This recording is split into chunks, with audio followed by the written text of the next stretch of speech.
এত স্বল্প সময় আপনারা কি প্রত্যেকটা জেলায় কমিটি দিতে পেরেছেন?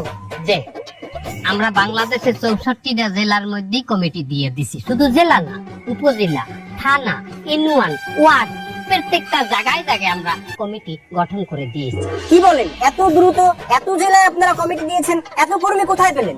এত লোক কি? আরে বাবা, আমাকে একটা কর্মীর ভাগেই তো 20-30টা জেলা ভাগে পড়ছে। তারা একাই 20-30টা জেলার কমিটি। এক্সকিউজ মি, ভুল হয়েছে, কোথাও ভুল হয়েছে। তোর কথা বলছি। এইদিকে এক্সকিউজ মি, ওর সাথে একটু পার্সোনাল।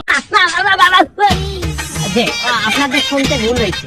সে বলতে চাইছে যে বিভাগীয় ভাবে একটা কমিটি দেয় না, যে এক বিভাগের আন্ডারে 10-12টা জেলা থাকে, তার একজনের দায়িত্বে থাকে, যেমন বিভাগীয় কমিশনার, ওই টাইপেরই আমরা ওইরকম কমিটি দিচ্ছি। সে সেইটা বুঝাইছে। আচ্ছা স্যার, যাই হোক, আপনাদের খুব একটা আন্দোলন দেখা যায় না, কিন্তু গতকাল আপনারা একটা আন্দোলন করেছেন।